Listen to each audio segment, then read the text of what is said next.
In 100 AD, a city appeared on the central plateau of Mexico. It had been planned in advance, the streets run at precise angles to the cardinal directions. The largest pyramid is aligned to the star cluster, the Pleiades. The city's central avenue is 40 meters wide and nearly 4 kilometers long. Someone designed this. Someone organized tens of thousands of people to build it. Someone ran it for 500 years. We don't know who. We have never found their written language. We have never identified their ruler. We have never decoded their name for themselves.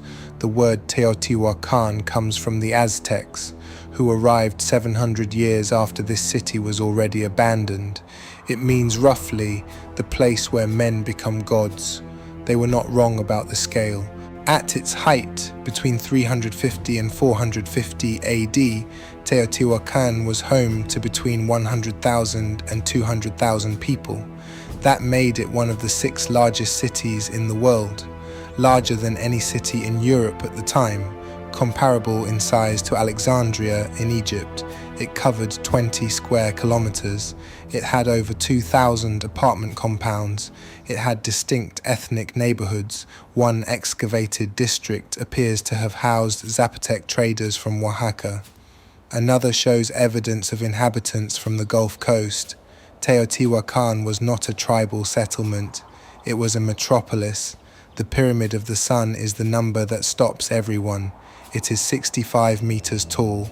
Its base covers 4.45 hectares, roughly the same footprint as the Great Pyramid of Giza. It was built without metal tools, without the wheel, without draft animals. The builders moved approximately 1 million cubic meters of stone and earth to construct it. The entire structure was completed, current evidence suggests, within a single generation. Imagine organizing an entire city of 100,000 people toward a single construction project for 20 years, without writing, without machinery, without anything we would recognize as modern administration. And then they built the Pyramid of the Moon as well. The Pyramid of the Moon is smaller, about 43 meters, but its placement is deliberate. The peak of the pyramid aligns with the peak of the mountain directly behind it, Cerro Gordo. From anywhere on the Avenue of the Dead, they appear to be the same height. The entire city was designed as a visual argument. Every sightline was planned. Every alignment was intentional. This was not a city that grew organically over centuries. It was designed, then built. At the southern end of the avenue, the Ciudadela, the citadel, enclosed the temple of the Feathered Serpent and a vast sunken plaza large enough to hold the entire population of the city simultaneously. Not most of the population, all of it. Whoever ran Teotihuacan wanted to be able to gather every single person in one place at one time. That level of civic architecture is either an expression of extraordinary unity or an instrument of extraordinary control. Imagine arriving in Teotihuacan as a merchant from the south, from Oaxaca perhaps, or the Gulf Coast, sometime around 400 AD. The first thing you notice is that you are not the only outsider. Teotihuacan was ethnically diverse in a way that no other city of its era matched. Excavations of the residential compounds have found burial styles, ceramics, and architectural elements from cultures spread across an area of 750,000 square kilometers. People came here, not as slaves, not as conquests. They came because Teotihuacan was the center of something. Trade, religion, power, and proximity to that center was worth the journey. The market at Teotihuacan was one of the largest in the ancient world. Goods moving through here included obsidian, and this is important, from deposits near the city that supplied much of Mesoamerica. Teotihuacan controlled the obsidian supply. Obsidian was to Mesoamerica what iron was to Europe. It was the sharpest cutting material available, the material that made weapons and tools. To control its distribution was to hold economic leverage over a continent. The city's artisans were producing goods traded as far as 2,000 kilometers away. Workshops have been found containing evidence of obsidian knapping, ceramic production, and the manufacture of ritual objects that appear at archaeological sites across Mexico and Central America. Away from the avenue, life was organized into apartment compounds, large residential complexes housing extended family groups. Each compound had a central courtyard, a small shrine, and walls covered in elaborate painted murals. The murals are one of Teotihuacan's great gifts to archaeology. Because they had no deciphered writing, the murals are the closest thing we have to their voice. They show paradise gardens, rain deities, jaguars, feathered serpents, processions of figures scattering seeds or droplets that may represent sacrifice or abundance. They are vivid, they are dense with meaning, and we still cannot read most of it.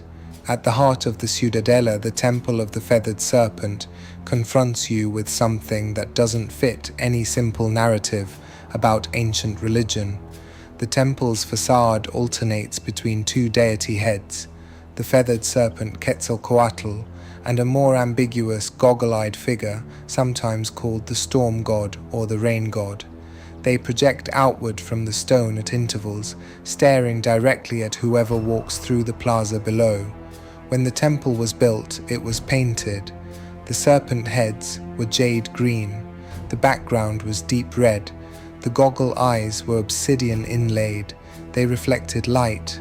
From the floor of the plaza, at the right angle, they appeared to glow. Beneath the Pyramid of the Sun, archaeologists in the 1970s discovered a natural tunnel running beneath the entire structure, carved and modified by human hands into a four-lobed chamber at its end, shaped, some researchers believe, like a flower or a cave womb. Inside the chamber, ceramic offerings, ritual objects, traces of mercury. The tunnel appears to predate the pyramid. The pyramid may have been built to mark it. In Mesoamerican cosmology, caves were entrances to the underworld. The entire Pyramid of the Sun may be a monument to a doorway to the land of the dead. At night, under a sky with no light pollution, Teotihuacan would have been a different kind of overwhelming. The pyramids plastered in white lime would have reflected moonlight. Braziers on the temple's summits burned copal incense, a white smoke visible for miles. The crowd in the Ciudadela Plaza at a major festival would have numbered in the tens of thousands, the largest ceremonial space in the ancient world, lit by fire under the stars. And still, we don't know who was standing at the top of those stairs. There are 5 things about Teotihuacan that archaeologists cannot explain, and one of them may change how we understand every ancient civilization that came after it. The first, the absence of a king. In every other major ancient city we know of, Babylon, Rome, Cahokia, the Maya cities, there is a ruler, there are palaces, there is royal imagery, there are monuments to individual power. In Teotihuacan, there is none of this. No palace has ever been identified, no throne room, no statue or carving that appears to depict a specific ruling individual, no burial that indicates a king. Some researchers now believe Teotihuacan may have been governed by a council, a collective of priests, merchants, and military leaders, rather than a single hereditary ruler. If true, it would be the first large-scale experiment in non-monarchical urban governance in the ancient world. The city that nobody built may have been the city nobody owned. The second, the sacrifices. In 1983, archaeologists excavating the corners and center of the Temple of the Feathered Serpent found human remains. Over subsequent decades, more than 200 individuals were discovered in mass burials beneath the temple. Their hands were bound behind their backs. They wore necklaces made of human jawbones, imitation jawbones carved from shell, alongside some that were real. They were buried in groups of 4, 8, 18, and 20. numbers that correspond to the Mesoamerican ritual calendar. The temple was a dedication. These were not prisoners of war sacrificed to mark a victory. They were ritual offerings made at the moment of the temple's consecration.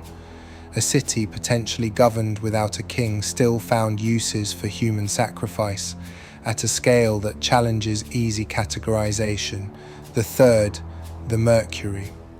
In 2015, archaeologists using a robot to explore a tunnel sealed beneath the temple of the Feathered Serpent found something extraordinary, a large pool of liquid mercury on the tunnel floor. Mercury occurs naturally in Mesoamerica, but not near Teotihuacan. It was brought here, deliberately placed, in a sealed, sacred space. In Chinese archaeology, liquid mercury has been found in royal tombs. It represented rivers and seas in miniature, a cosmological map of the world for the dead. Some researchers believe the mercury at Teotihuacan serves a similar function, that beneath the temple of the Feathered Serpent is a royal tomb, the most important person in Teotihuacan's history. The tunnel has not been fully excavated. The tomb, if it exists, has not been opened. The fourth, the obsidian economy. Teotihuacan's control of the obsidian trade may have been both the source of its power and the mechanism of its influence. Archaeological evidence of Teotihuacan-style artifacts, architecture, and imagery appears suddenly at major sites across Mesoamerica during the city's peak centuries, at Tikal in Guatemala, at Caminaljuyu, at Monte Alban. Whether this represents conquest, trade dominance, or cultural influence spread through a shared religion is still debated. But for 2 centuries, something from Teotihuacan transformed almost every major civilization within a 1,000-kilometer radius. We don't know what they called it, we don't know how they communicated it, we just see the results.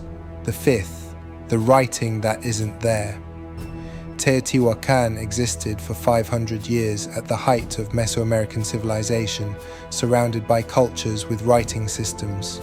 The Maya to the south had one of the most sophisticated scripts in the ancient world. The Zapotec had a writing system. The Olmec had one. Teotihuacan appears not to have had one. Or if they did, it has not survived. Or, and this is the possibility that some researchers consider, the murals themselves are the writing system, and we simply haven't decoded the visual grammar yet. 500 years, 200,000 people, no identifiable text. What does that mean for everything we think we know? Around 550 AD, something happened at Teotihuacan that no other ancient city did. It burned, but not randomly, not from outside. The fire was selective. The structures that burned were the elite structures, the temples along the Avenue of the Dead, the administrative buildings in the Ciudadela, the residences of the ruling class, whoever they were, the apartment compounds where ordinary people lived show little or no fire damage. The fire was deliberately set. It targeted power. It was, by every measure archaeologists can apply, an internal event. Teotihuacan destroyed itself. The pyramids of the sun and moon were not burned. They were too large and too sacred to destroy, but everything associated with administration, with whoever had been running the city, was systematically set on fire. The leading interpretation among current researchers, a social revolution. After centuries of a power structure that may have concentrated enormous wealth and ritual authority in a small elite class, the population revolted. They burned the symbols of that authority. They dismantled the administrative machinery of the city from within. Some researchers think the revolt may have been triggered by prolonged drought, a collapse of the agricultural system that fed the city, combined with a ruling class that failed to prevent or respond to it. Sound familiar? After the burning, the city didn't end all at once. Teotihuacan was occupied at reduced population for another century or two, But the grand project was over. The temple fires were never relit. The murals were never repainted. The avenue fell quiet. By 700 AD, the population had dispersed. The city was empty. When the Aztecs arrived in the 14th century, they found the pyramids already ancient, already mysterious. They didn't know who had built them either, so they named the site the place where men become gods and incorporated it into their own mythology. The Aztec emperors made pilgrimages here. They held it sacred. They built their entire cosmology in part around a city they found abandoned and couldn't explain. 13 centuries later, we are in the same position. Here is what we know. Teotihuacan was one of the largest cities in the world for 4 centuries. It controlled the obsidian trade across a continent. It influenced or dominated every major civilization in Mesoamerica during its peak. It may have pioneered a form of collective governance 1,000 years before Athens, and it was destroyed, not from outside, but by its own people.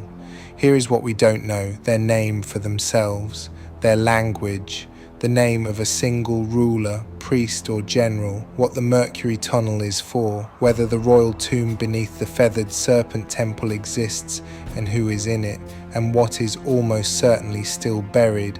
LiDAR surveys of the Teotihuacan Valley, conducted over the last decade, have revealed something archaeologists are still processing. The urban footprint of Teotihuacan extends well beyond the excavated area. There are structures, platforms, and possible residential zones that have not been excavated, that have barely been surveyed. The excavated site, the one you can visit, the one with the pyramids you can climb, represents perhaps 15 to 20% of what was actually there. The rest is still underground, waiting. One more thing.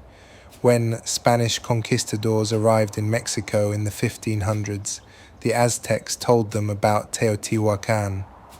The Spanish wrote it down, but mostly dismissed it. They were busy with other things. It wasn't until the late 1800s that systematic archaeological study of the site began. A century and a half of excavation, and we are still in the earliest chapters of understanding what happened here. Every decade produces a discovery that changes the interpretation. The Mercury tunnel in 2015, a new buried platform beneath the Pyramid of the Moon in 2017. Evidence of a cave network connecting multiple pyramids announced in 2023. Teotihuacan is not a solved mystery, it is an active one. Next, across the Pacific, at almost exactly the same moment this city was being built, another civilization was erecting monuments that the modern world has never satisfactorily explained. Not in Mexico, not in Egypt, in the middle of the ocean, Nan Madol, the floating city.